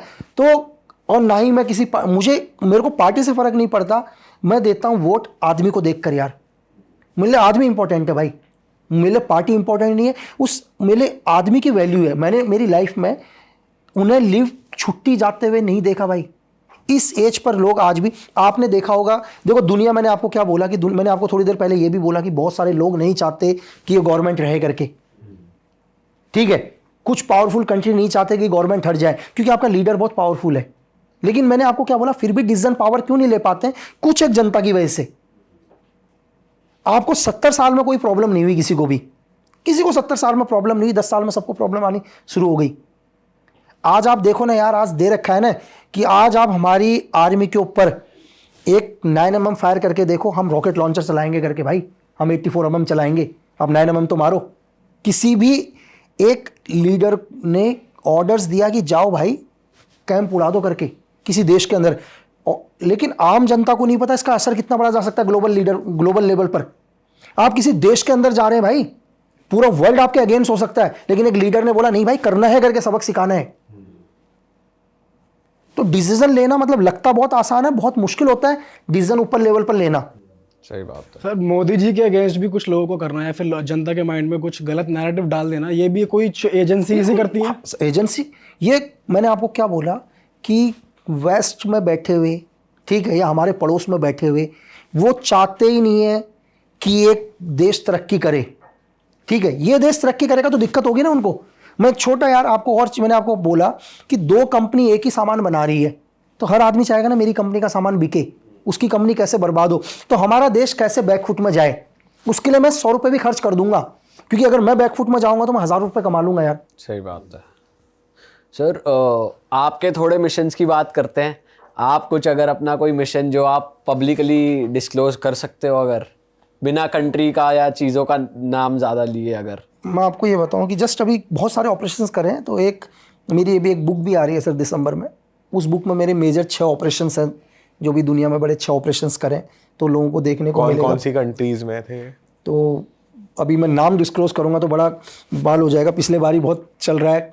नेपाल में भी लोग तो बहुत अच्छा, हाँ पे चार्जेस भी तो है, वो तो बुक पढ़ लेंगे, तो मैं किसी भी देश का नाम तो लेना नहीं चाहूँगा, लेकिन बहुत सारे कह रहे हैं, मतलब जो लोग हमारे देश का हित नहीं चाहते थे, तो हमें लगा कि यार जो हमारे देश का हित नहीं चाहते तो उनको भी नहीं रहना चाहिए करके, ठीक है। तो बहुत सारे ऑपरेशन है। तो आप बता सकते हो कोई आपका मेमोरेबल जो बुक में भी हो? बुक तो आएगी तो हम देखेंगे ही, तो उसके अलावा कुछ बस बताओ। एक था कि यार हमारी करेंसी को कैसे भी करके हमारे को एक इन्फॉर्मेशन लगी थी कि हम एक आदमी को बहुत टाइम से फॉलो कर रहे थे, बहुत ही टाइम से नहीं मिल पा रहा था, लेकिन एक छोटा सा क्लू मिल गया था कि उसका एक बंदा इस टाइम जेल के अंदर है करके, ठीक है। तो उस टाइम ऑलरेडी इत्तेफाक से मैं भी जेल के अंदर ही था, तो मैं उस आदमी से मिला जो जेल के अंदर जाली करेंसी के अंदर, उसका नेटवर्क इंडिया के अंदर था पूरा का पूरा। तो मिलने के बाद दोस्ती हुई, चीज़ें आए, तो फिर मैंने पहले रैंडमली उससे पूछा कि यार किस केस में आए हो करके, बोल दिया यार ऐसे यार जाली करेंसी में आए, फेक लगा दिया। तो मेरे को तो पता था पूरा, वैसे ही पहले पता था। तो धीरे धीरे दोस्ती हुई, चीज़ें हुई, तो उसको भी पैसों की नीड हुई, उसको भी पैसों की ज़रूरत पड़ी। तो मैंने कहा यार पैसे की ज़रूरत तेरे को भी और मेरे को भी है। मैंने कहा मेरे कुछ लड़के हैं जो पैसा चला देंगे अगर कहीं से अरेंज करा सकता है तो। अब उसको पैसे, तो जेल चाहिए तो पैसे, तो उसने कहा ठीक है। बोला कितना करेंसी चाहिए करके, मैंने कहा यार 2-4-5 लाख रुपए दिलवा दे करके। तो जो भी भाव तय हुआ, उसने कहा ठीक है बंदा भेज और यहाँ से मिल जाएगा करके। मैंने कहा देख 10% तेरा 10% मेरा, दोनों भाई का। तो जाली करेंसी उसने दिलवाई, 5-1 लाख जाली करेंसी दिलवाई उसने। तो थोड़ा उसको पैसा मिल गया, तो उसको एक ट्रस्ट गेन हो गया, ठीक है, ट्रस्ट गेन हो गया। तो मैंने कहा यार करेंसी तो बढ़िया है, बिल्कुल। बोला यार बिल्कुल 42 फीचर्स हैं भाई, कोई पकड़ ही नहीं सकता करके, ठीक है। तो हमने उन नोटों को चेक करवाया और पता चल गया कि ISI के नोट है करके, पाकिस्तान से पूरा इंडिया आ रहे हैं करके, वो फीचर्स पूरे के पूरे पाकिस्तान के हैं करके, ठीक है। तो फिर मैंने उसको बोला कि यार ये बढ़िया, तो अगली डील एक करा, 50 लाख की डील करवा दे। तब उसने कहा 50 लाख की डील तो इंडिया में नहीं हो पाएगी करके। तो बस मैं यही सुनना चाह रहा था। तो मैंने कहा अपने आदमी चले जाएंगे भाई वहाँ। तो आदमी लोग वहाँ गए, उसने डील करवाई, उसको एक मोटा प्रॉफिट मिल गया, बढ़िया। लेकिन हमारे को पहुँचना था उस टारगेट तक जिसे हम चाहते थे।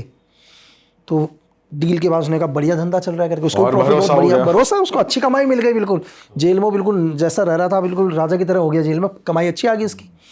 तो फिर हमने एक बहुत मोटी रकम, एक रिस्क लिया बहुत मोटी रकम का। अब उतना पैसा सुनकर उसने कहा ये तो मेरे हाथ में नहीं है करके, यार इसकी डील करने के लिए तुम्हारे को किसी से मिलना पड़ेगा, ठीक है। तो धीरे धीरे हम उस आदमी तक मिले डील तक करने के लिए। तो उसने कहा ठीक है, इतनी बड़ी डील पेमेंट वगैरह तुम हमारे को दिखा दो करके। ठीक है, हमने वीडियो कॉलिंग से पूरा उसको पेमेंट वगैरह दिखा दिया। तो उसने कहा ठीक है, ये डील मेरे हाथ में नहीं है, इस डील को मेरे सुपीरियर करेंगे, उसी की ज़रूरत हमारे को थी। और वो डील करने आया, उसको एलिमिनेट कर दिया। तो बहुत टाइम लगता है किसी चीज़ को करने में। तो उसको किल ही करा फिर आपने? कर दिया, ख़त्म कर दिया सर। ये आपने खुद एग्जीक्यूट करा या नहीं, आप मैंने जेल में थे? execute आप नहीं किया। इन्फॉर्मेशन दे रहे थे? मैं इन्फॉर्मेशन या हमारी टीम या जो भी थी, और पूरा जाली करेंसी का नेटवर्क ख़त्म किया। और ये कितने टाइम में एग्जीक्यूट हुआ था पूरा? पूरे प्रोसीजर को लग गए थे 4 महीने के आसपास, अच्छा। और बहुत पैसा भी खर्च हुआ। बट सर जब आप जेल में थे तो आप सर्व कर सकते हो, मतलब ऐसा था कि आप आपकी तो मैं आज भी information- कर दूंगा सर। आप भी, अगर आपके पास भी कोई अच्छी इन्फॉर्मेशन हो जो हमारे देश के हित के लिए हो, आप कभी भी दे सकते हैं। अच्छा बिल्कुल।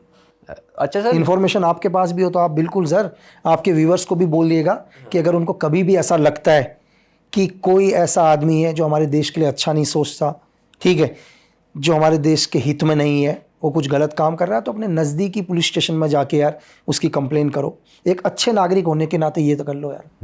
सही बात है। ठीक है, तो ये कभी ना सोचें कि आप सेफ हो, क्योंकि आतंकवाद कब आपके दहलीज पर आएगा आपको कभी नहीं पता चलेगा यार।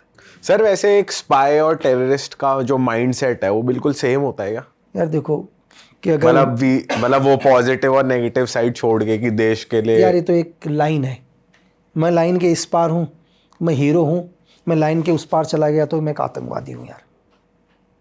तो एक लाइन का फ़र्क है सर। बाकी सब वो सेम ही है कि भाई देश के लिए मरना और नहीं देश। देखो, एक स्पाई जो है वो कभी इनोसेंट को नुकसान नहीं पहुंचाएगा। एक आतंकवादी उसको करना ही दहशत है, चाहे हजारों लोग मरें। उसको क्या करना है, किसी भी मुल्क की गवर्नमेंट को गिराना, यहाँ की आर्थिक स्थिति को ख़त्म करना, दहशत फैलाना लोगों में, प्रेजेंट गवर्नमेंट के खिलाफ नफरत फैलाना। उसके लिए हज़ारों लोग भी मरे तो कोई फ़र्क। लेकिन एक स्पाई, बस ये है कि एक स्पाई जाएगा तो उस पर लगेगा एक आतंक मतलब देशद्रोह एक्ट लगेगा, बट वो टेररिस्ट नहीं है, is a not a terrorist यार। अच्छा सर, ऐसी कौन सी कंट्री है जहाँ पर अंदर घुस पाना बहुत मुश्किल है, मतलब जो इंटरनली बहुत स्ट्रांग है, बहुत क्लोज नेट है? चाइना। जैसे ही एंटर करूंगा मेरा रेटिना चला जाएगा उनके पास। मैं गाड़ी के अंदर भी जाऊंगा तो उनकी एजेंसी को पता चल जाएगा एक नया आदमी मेरे देश के अंदर आ चुका है करके, आपको पता ही नहीं चलेगा। हालांकि इतनी वो पॉपुलेटेड है, फिर मतलब भी आप जैसे ही एयरपोर्ट पर जाओगे तो उनको पहली बार पता चलेगा एक नया इंसान आ चुका है। आप जिस गाड़ी में बैठे होंगे और ड्राइव भी कर रहे होंगे, उसको पता चल जाएगा गाड़ी किसी और के नाम पर है, ड्राइव कोई और कर रहा है। और ये हर इंसान जो ट्रैवल भी कर रहा है, जो कोई काम से भी गया है, सबकी रिपोर्ट है। MSS आपने दुनिया में कभी उनके ऑपरेशन ही नहीं सुने होंगे सर। उन एक आर्म डीलर का नाम सर्च करना, कार्डी का नाम कभी, ठीक है, न्यूक्लियर डील में भी उसका हाथ है। दुनिया का अगर अब मैं उसको गैंगस्टर बोलूं क्या बोलूं, उससे बड़ा आर्म डीलर दुनिया में कोई नहीं है। एक आर्म डीलर जो न्यूक्लियर डील करा रहा है यार, अब आप बताओ। ऐसा नहीं है कि जो हमें नहीं पता वो दुनिया में एग्जिस्ट नहीं करता, ऐसा कुछ नहीं है। हमें जितना पता है वही हमें नॉलेज लगता है यार। ये एजेंसी दुनिया मतलब ये क्या है, एक गैलेक्सी है, ये कभी ख़त्म नहीं होगी।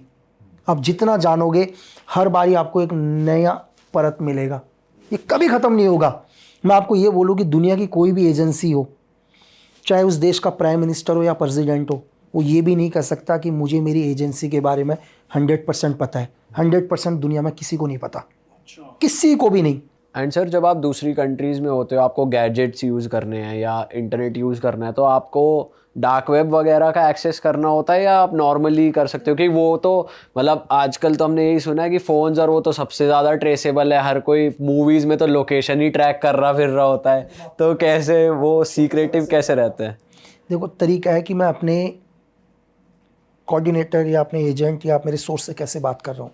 फॉर एग्जांपल के लिए अभी आप कल जा रहे हो, ठीक है, कल आप कहाँ जा रहे हो, किसी भी कंट्री जा रहे हो, तो मैं बोलूँगा भाई 9 बजे टाइम कोई भी एक न्यूज़ चैनल BBC, अल जजीरा, ये खोलना, और मेरी आईडी है, इस आईडी पर मैं इस कोड पर बात करूँगा करके। मेरी बात समझ रहे हो? मतलब आपको वैसा समझाने की, दोबारा समझाने की कोशिश करता हूँ। मैंने आपको क्या कर दिया,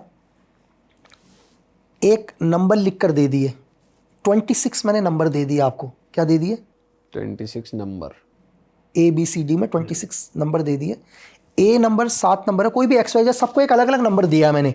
मुझे पता है कि L का नंबर क्या है, U का नंबर क्या है, ये सिर्फ आपको और मेरे को पता है, ठीक है। L नंबर क्या है और U नंबर क्या है, वो आपके पास डाटा और मेरे पास डाटा है, ठीक है। अब मुझे आपको कोई मैसेज देना है तो मैंने, और मेरी आपको आईडी पता है, यूट्यूब आईडी भी XYZ, मैं अल जजीरा में आपको नॉर्मली नंबर भेज रहा हूँ, आप वहाँ पढ़ लोगे सर। हज़ारों तरीके हैं, लाखों तरीके, कहाँ ट्रस्ट करोगे यार। मैंने आपको 5-6 नंबर बोले, आप उन नंबरों को अपने साथ मैच करोगे, एग्जैक्ट मैसेज आपके पास आ जाएगा। और थोड़ी देर के बाद उस मैसेज को डिलीट भी कर दूंगा यार, 2 सेकंड के बाद, 5 मिनट के बाद पूरा मैसेज दे दूंगा। हज़ारों लाखों तरीके हैं, आप सोच भी नहीं सकते हो। सर फोन वैसे सुन ही रहा होता है आपकी मोस्टली बातें, कोई भी हम बात कर रहे होते हैं वो मैसेज आ जाता है। फ़ोन पर बात ही नहीं करते हैं सर कभी दुनिया के अंदर।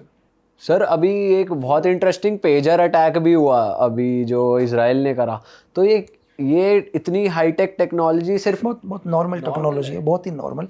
2000 की है वो जो आज आप सुन रहे हैं, कुछ भी नहीं है दुनिया में। मैं आपको बताऊं कि दुनिया में 2 ही तरह की चीज़ें हैं, एक होता है बॉम्ब, एक है IED। बॉम्ब दुनिया की कोई भी ऑर्डिनेंस फैक्ट्री बनाती है, ठीक है, चाहे हम हो, इंडियन ऑर्डिनेंस फैक्ट्री हो, China ordnance factory, American. Bomb किसको मिलते हैं? दुनिया की आर्मड फोर्सेस को, अपने देश की सेफ्टी के लिए। लेकिन मिलिटेंट को क्या लगा कि यार हमारे पास भी क्या होना चाहिए, बॉम्ब होना चाहिए, तो उन्होंने एक नई चीज़ बनाई, IED। सेम काम वही करती है, ठीक है, लेकिन 4 चीज़ों को मिलकर बनती है। तो मैं 4 चीज़ें ना भी बताऊं तब भी चलेगा, ठीक है। जब तक ये 4 चीज़ें आपके पास नहीं होगी, जब तक कोई भी ID नहीं बनेगी। तो उसमें से एक सबसे मेजर चीज़ है इन 4 चीज़ों में, एक्सप्लोजिव के बाद, वो है पावर सोर्स। दुनिया का कोई भी बॉम्ब, चाहे वो परमाणु बम हो या एक नॉर्मल ID हो, उस ID को भी ब्लास्ट करने के लिए और परमाणु बम को भी ब्लास्ट करने के लिए पावर सोर्स की ज़रूरत होती है। पावर सोर्स दुनिया में 2 ही तरह के हैं, कहीं ऑडियंस बहुत कंफ्यूज ना हो, बहुत नॉर्मल तरीके से बता रहा हूँ। दुनिया में 2 ही पावर सोर्स होते हैं। एक पावर सोर्स क्या है? इलेक्ट्रिक, ठीक है, बिजली। दूसरी है आग। तीसरी पावर सोर्स दुनिया में है ही नहीं, ठीक है, फ्लेम या इलेक्ट्रिक। तो ये 2 चीज़ें दुनिया में जहाँ यूज़ हो रही है, उन सब चीज़ में बॉम्ब लग सकता है। तो पेजर बहुत नॉर्मल है। इन 2 चीज़ों को अगर अपनी लाइफ से अवॉइड कर दो, कर सकते हो। बट सर ऐसा भी हो सकता है कि हमारे ऐसा अटैक प्लान हो जितने मोबाइल फोन है वो सब एक्सप्लोड एक हो जाए, बिल्कुल, आप लाखों कर लो, ऐसा हो सकता है? पावर सोर्स बिल्कुल हो सकता है। आप लाखों, हजारों, करोड़ों कर लो, जितने मोबाइल फोनों में नेटवर्क है सारे हो जाएंगे अगर। लेकिन उसके लिए वो मोबाइल फोन आपके पास होना चाहिए। ऐसा नहीं है आपका मोबाइल फोन मुझे मिल जाएगा तभी हो पाएगा। एक यार, मुझे आपके मोबाइल के अंदर प्लांट करना पड़ेगा। 4 चीजों में से पावर सोर्स तो ऑलरेडी आपके मोबाइल में है। पावर सोर्स क्या आपके मोबाइल में? इलेक्ट्रिक है ना, ठीक है। तो पावर सोर्स तो मुझे नेचुरल मिल गई, वही सेम पेजर में भी मिली, क्योंकि पेजर को भी कंटिन्यू चार्ज करना पड़ा, ठीक है। इसके बाद मुझे इसमें क्या चीज़ें प्लान करनी पड़ेंगी? मुझे 2 चीज़ें और डालनी पड़ेगी इसके अंदर, ठीक है। जब तक वो 2 चीज़ें मैं नहीं डालूंगा, आपके मोबाइल को मैं ब्लास्ट नहीं कर सकता ना यार, क्योंकि दुनिया में किसी भी चीज़ को ब्लास्ट करने के लिए एक्सप्लोजिव की तो जरूरत पड़ेगी ना यार। तो मैं एक्सप्लोजिव कैसे डालूंगा आपके पास? सही बात। तो एक्सप्लोजिव तो डालना ही पड़ेगा। और मैं आपको एक्सप्लोजिव का बता दूं, एक जो हाई एक्सप्लोजिव होता है उसका 1 ग्राम 20 मीटर का डेंजर एरिया होता है। आप समझ लो आपके मोबाइल में कितना आ सकता है, 20 मीटर डेंजर एरिया। एक जो डेटोनेटर का वेट है, 1 ग्राम का डेटोनेटर होता है, ठीक है, 0.9 ग्राम एक्सप्लोजिव होता है उसमें। अगर आपके हाथ में ब्लास्ट हो गया तो आपके बॉडी को लेके भी चला जाएगा।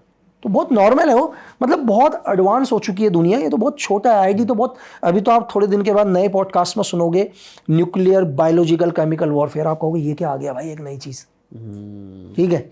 ये तो ID तो बहुत पुराना है। ये तो लिट्टे का जब LTT हुआ करता था, IDs तब के हैं यार। अगर आप सुसाइड बॉम्बर धानु की बात सुनो, तेलमुली राजरत्ना, जिन्होंने हमारे ex prime minister Rajiv Gandhi को ब्लास्ट किया अपने साथ, तो उन्होंने, वो भी तो एक ID है। वो क्या था? एक लड़की ने अपने बॉडी पर ID तो लगा कर आई है। सही बात क्यों? है। उसमें क्या है? उसमें कमांड लड़की हो गई, मतलब जो उसको ऑपरेट करेगी वो एक लड़की है, लगाया तो बॉडी में ही है ना। और मैं आपको एक बताऊं कि ID जो आप पेजर बोल रहे हो, इस दुनिया में कितने तरह की ID हो सकती है पता है? कितने तरह से ब्लास्ट हो सकती हैं? जितनी इस दुनिया में पॉपुलेशन है, वर्ल्ड की पॉपुलेशन कितनी है? 700 के समथिंग है। तो 700 करोड़ के समथिंग तरह के बॉम्ब बन सकते हैं, ID बन सकती है। अरे मतलब आप सोच ही नहीं सकते। अगर धरती में कोई ये बोल दे कि यार ये बेस्ट आइडिया, उससे मतलब एक इंजीनियर है ना, आप कह सकते हो कि इससे अच्छी बिल्डिंग नहीं बन सकती दुनिया में। आने वाले टाइम में और भी बढ़िया बनेंगी ना। तो वही जो बॉम्बर है, दुनिया में बॉम्बर आते रहेंगे, नए नए तरह के आईडीज़ बनाते रहेंगे, ठीक है। बहुत छोटा, मतलब मैं आपको एक उदाहरण बताता हूँ छोटा सा, कि एक ऐसी आईडी, ये भी एक बहुत नॉर्मल आईडी है, अगर वो किसी देश में प्लांट कर दिया जाए, लगा दिया जाए, वो तभी फटेगी जब उस देश का प्रेसिडेंट मूव कर रहा होगा या प्राइम मिनिस्टर मूव कर रहा होगा। ये बहुत नॉर्मल है। ये भी वो पड़ी रहेगी, 6-6 महीने तक पड़ा रहेगा रोड के किनारे, लेकिन ब्लास्ट पता है कब होगा? जब एक प्राइम मिनिस्टर का व्हीकल मूव कर रहा होगा या प्रधानमंत्री का व्हीकल मूव कर रहा होगा, तभी फटेगा। और ये भी मैं बता रहा हूँ नॉर्मल है, ये टेक्नोलॉजी बहुत नॉर्मल है। वो आप उस रोड से करोड़ों गाड़ियां जाएंगी डेली, सपोज करो कोई भी अपना डासना टोल टैक्स, कितनी गाड़ियां जाती होंगी, लेकिन जिस दिन वहाँ से देश की प्राइम मिनिस्टर की या प्रेसिडेंट की गाड़ी मूव करेगी, वो ब्लास्ट कर जाएगा। पर सर उसमें कुछ तो ऐसा प्रोग्राम होगा कि जैसे गाड़ी से कुछ वो कांटेक्ट, बॉम्बर, वो उसका इंजीनियर है, वो बॉम्ब का एक इंजीनियर है। मैंने जैसे आपको बोला ना कि एक आदमी ने बिल्डिंग बनाता है, किसी ने बुर्ज खलीफा बना दिया, अभी इससे भी बड़ी कोई बनाएगा, किसी ने ताजमहल बना दिया, ठीक है। तो ये कभी खत्म, सोच कभी खत्म नहीं हो सकती है भाई। टेररिज्म की सोच कभी खत्म नहीं होगी। आप उसको जितना रोकना चाहोगे उसका एडवांस होगा। जो आज हम जिसे रोकते हैं वो और आगे हम क्या करें करके वो एडवांस चलेगा। तो पेजर तो बहुत नॉर्मल था ही। तो लोगों के बहुत सारे, मैं न्यूज़ में सुन रहा था, मेरे पास भी बहुत लोगों के मैसेज आए कि सर अब तो हम मोबाइल बंद कर देते हैं। तो मैं उनसे ये कहूँगा कि यार अगर आप अपनी 2 चीज़ें अवॉइड कर सकते हो, क्या चीज़ें? एक पावर सोर्स और दूसरा इलेक्ट्रिक और फ्लेम। तो धरती का कोई आदमी कह दे कि मैं इन 2 चीज़ों को अवॉइड कर सकता हूँ, नहीं कर सकता भाई। सूरज की रोशनी तो लोगे ना यार, वो उससे भी एक्टिवेट होगा। क्या आप सूरज की रोशनी भी लेना बंद कर दोगे? एनर्जी सोर्स तो सर चाहिए ही चाहिए, एनर्जी सोर्स तो चाहिए ना नीड है। यार। आप सूरज की रोशनी लोगे, बोलते यार मैं कमरे में ही नहीं आऊंगा, मैं सूरज की रोशनी में भी नहीं आऊंगा भाई। कमरे के टेम्परेचर को तो नहीं रोक सकते ना, वो टेम्परेचर में भी सेट हो जाएगा यार, वहाँ से भी गेन कर लेगा एनर्जी, टेम्परेचर से एक्टिवेट हो जाएगा भाई। आपको पता है कि अभी इस रूम में हम बैठे हुए हैं, 23 टेम्परेचर है, मुझे पता है कि एसी लगा रहेगा, इनको रात को आ जाएगा 21 पर, मैं 21 पर सेट करके चला जाऊंगा यार भाई। तो आप इन्फिनिटी आप कर ही नहीं सकते। और अगर इतनी डेडिकेशन है ही तो आप स्पाई बन सकते हो, हैं अगर आप ये सब त्याग सकते हो, त्याग कर सकते हो बिल्कुल। मतलब इमोशन तो होने ही नहीं चाहिए भाई लाइफ के अंदर। अब आपकी स्टेट ऑफ माइंड क्या है सर? अब आपके इमोशंस वापस आ रहे हैं या अभी आप इमोशनलेस हो? यार मैं अभी, कई लोग मुझे पता है क्या लगते होंगे, कई लोग मुझे बोलते होंगे, जैसे मैं बात करता हूँ मैसेज में, तो मैं बोलता हूँ यार भाई तेरी पिक भेज करके फ़ोटो भेज, उसको भी लगता होगा वैसे मेंटल आदमी है यार। मैं उसको चेक करता हूँ 4-5 फ़ोटो लगा के, सही है, ओरिजिनल है, नहीं है, चीज़ें हैं। तो लोग तो आधे लोग तो मुझे पागल ही समझते होंगे वैसे, ठीक है। तो मैं कहता हूँ यार मेरी जगह भी रख के देख लें वो लोग, है ना। आपके जो पास्ट एक्सपीरियंसेस हैं, जो आपकी पहले की लाइफ रही है, वो थोड़ा, तो अगर कोई आदमी 3 बारी भी देख ले तो अजीब सा लगता है इस आदमी ने 3 बारी क्यों देखा करके, ठीक है। तो 2 दिन तक तो उसी आदमी के बारे में सोचना पड़ता था कौन करके। तो आप तो इजीली ट्रस्ट ही नहीं कर पाते होगे किसी पे। सर ट्रस्ट तो मैं दुनिया में, सर धरती में अपने सिवा इस दुनिया में किसी पर नहीं करता। सर क्लोज फैमिली मेम्बर्स ये सब तो रहता होगा, जो आपके जो अटैचमेंट्स हैं, जो रिलेशंस हैं। नहीं यार वो तो है ना, ट्रस्ट तो मेरे, ट्रस्ट एक अलग चीज़ है। अभी हम लोग बैठे हैं बहुत प्यार से, है ना, तो ये अभी वाले डीएनए में हूँ मैं, है ना। अगर सपोज करो आपकी जगह कोई दूसरे लोग, जिस टाइप के लोग होंगे, एक स्पाई गिले, एक स्पाई क्या है, एक पानी है, वो दुनिया में जहाँ चला जाएगा वैसा ही बन जाएगा। उसको जिस डीएनए में डाल दोगे वो उस डीएनए में हो जाएगा। अभी आपकी जगह कोई छोटे बच्चे होंगे, एग्जाम्पल में उनके साथ, वो कहेंगे यार कि लक्की भैया तो बहुत अच्छा इंसान है करके, बढ़िया है ना। और उनकी जगह कोई मिलिटेंट या कोई टेररिस्ट होंगे, कहेंगे इससे हरामी कोई है ही नहीं। तो किसके साथ हम कैसे रहते हैं, पर आप देखते ही पहचान लेते हो कि इसकी थोड़ी नीयत ऐसी समझ में आ जाता है। सर आजकल इतना है कि मतलब थोड़े से टाइम से, ये सब छोड़ दो यार, आपके मोबाइल के 3 मैसेज से पता चल जाएगा सामने वाला क्या चाहता है करके। उसके लिखने से पता चल जाएगा कि इसने सोच समझ के लिखा है, रैंडमली लिखा है करके, ठीक है। इसने थोड़ी देर होल्ड करके मेरे को मैसेज भेजा है, या एक रैंडमली, मतलब मिलना तो बहुत दूर की बात है, आप एक लाइन लिख कर दे दो, उस लाइन से आपकी थिंकिंग समझ में आ जाएगी आप किस टाइप के हो करके। अच्छा, वाह, क्रेजी सर, मज़ा आ गया आपसे बात करके। और आपसे ऐसा लग रहा है दिन भर भी बातें चलती जाए तो आपके जो एक्सपीरियंस है और ज़िंदगी को देखने का नज़रिया, जो आप जी कर आए हो, जो आपकी नॉलेज है सर, अमेजिंग सर, मज़ा आ गया। और मैं जनता से कहूँगा भाई, अगर आपको मज़ा आया है तो पार्ट 2 के लिए ज़रूर कमेंट कर देना। और सर की बुक लॉन्च हो रही है दिसंबर में, सर थोड़ा बता दो। दोबारा आएंगे यार, दिसंबर में अपनी बुक लॉन्च है, ठीक है, जो सर वो आपका कैमरा वाला कैमरा वाला है, तो बिल्कुल जो दिसंबर में यार अपनी बुक है, और पहले बुक में इन्होंने इतना प्यार दिया, एस हुसैन जैदी सर ने लिखा वो बुक, और इतना प्यार दिया वो बुक 21 दिन में बेस्ट सेलर बन गई, ठीक है। तो आप जो बुक आ रही है उसका ऑथर मैं खुद ही हूँ, तो जैदी सर ने बहुत सपोर्ट किया आपके, उससे जैदी सर को भी बहुत थैंक्स कहना चाहूँगा मैं। तो सेम पब्लिशर से ही बुक आ रही है, तो मैं चाहता हूँ कि यार आप इतना सपोर्ट करो, और उसमें दुनिया में आपको 6 दुनिया के बड़े ऑपरेशंस मिलेंगे देखने को, मतलब जिन ऑपरेशंस के बारे में वर्ल्ड में आपने सुना नहीं होगा कि ऑपरेशंस कैसे स्टार्ट हुए और उनको कैसे ख़त्म किया, तो सबको देखने को मिलेगा। All right sir, thank you so much. और जनता से मैं बोलूँगा कि इस पॉडकास्ट को अपने तक ना रखें, लोगों तक पहुंचा दें। ये जो सर की नॉलेज है, सर के जो एक्सपीरियंस है, लोगों तक पहुंचनी चाहिए। अगर आपको मज़ा आया तो इस पॉडकास्ट को लाइक कर देना, हमारे चैनल को भी सब्सक्राइब कर देना। और अगर आप सर से कनेक्ट होना चाहते हैं तो आप सर को इंस्टाग्राम पे भी फॉलो कर सकते हो, सर का इंस्टाग्राम यहाँ पे आ रहा था। दैट इज इट, हम मिलेंगे आपसे नए पॉडकास्ट में। Till then bye bye, see you, take care, जय हिंद। जय हिंद। जय हिंद।